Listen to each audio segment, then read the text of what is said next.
guys, so first video in a while, first video of 2021. Hopefully I'm not too rusty, but today I have a watch, actually two watches from a brand that I found totally killed it with their first release. The brand is Second Hour Watches, and their first release, the Gin Clear Diver, was a favorite of mine when it comes to micro brand dive watches. Their follow-up watch, the Mandala, is kind of a sport slash dress watch, quite a versatile watch, and you'll see as we get in for a closer look, there's lots of beautiful little details happening with them. So let's get right to it and take a look at the watches. Now I have two color options here, the green with gold gilt on the left, then the blue on the right. Other than color, they're identical, but that color change gives each watch a totally different vibe, I find. One thing I like that Second Hour is doing is they're sticking with some of the design cues of their first release. It's very much a different animal than the Gin Clear, but they've kept the accentuated markers at the 4, 8, and 12 like they did with the Gin Clear. That's an extension of the owner's passion for sacred geometry, and I think it's a cool look. The dial is most definitely a standout with the watch, and there's a ton to look at with all the little details. The center of the dial has that beautiful texture with the company logo up at the 12 and Mandala above the 6. Outside the textured section is that flat area that has a sunburst effect. The light play is pretty awesome with all the different surfaces. The raised chaptering with that white band, then green on the outer edge, frames in the dial nicely. I think it was a good idea to break up the green with the white minute track. This green version has the gold gilt handset and markers, and the extra raised markers at the 4, 8, and 12 really add some depth to the dial and keep with that Second Hour style. The blue version I find has quite a different feel, especially with the stainless instead of the gold gilt markers and handset. The handset is something I don't think I've seen done quite like this with the forked tip of the hour and minute hand. It's not easy to come up with a unique handset that's not too out there, but these totally work. By the way, I should mention these are prototypes, and under the macro lens, there might be a couple of imperfections. Not sure if they'll show up on camera, but if they do, that's the scoop with that. The lume looks pretty awesome, especially with those 3 markers.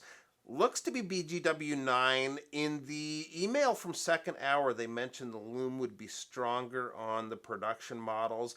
It's solid as is, but more lume is always a bonus. We also have a lumed crown, which is cool. If I read right, I believe that's going to be an option. Not 100% on that, but I think you'll be able to have a non-lumed crown if you prefer that instead. Moving away from the dial, the case is very nice too. It's got a really slim looking side profile, very slight curve to the lugs, but this sits perfect on my wrist. The brushwork looks good, and there's a fine sliver of polish work along the top edge of the case and lugs on either side that adds a touch of elegance to the sporty case design. On the flip side, keeping with the sporty case design, we've got the crown guards protecting the screw-down crown. Crown action's pretty good, easy to grip, no problem unscrewing. And screws back in smoothly. Through the case back, we have the Miyota 9039 working away with the custom rotor. Second Hour plans to have a higher grade custom rotor on the production models. Same look, but higher grade etchwork.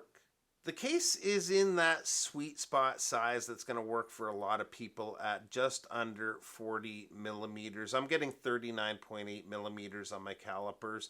Pretty short lug to lug too at only 45.3 millimeters.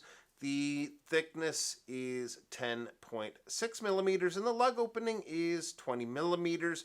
Water resist is 100 meters and the crystal is a sapphire crystal. The bracelet is pretty sweet. The 9-piece links alternate from brushed to polished. It has a really nice fluid feel and fits perfectly to the contours of the wrist. The bracelet tapers from 20 down to 17.5 millimeters at the clasp, so it wears super comfortably. The links are screwed links. We also have solid end links. The one negative I had when I first got these watches in, though, was the clasp.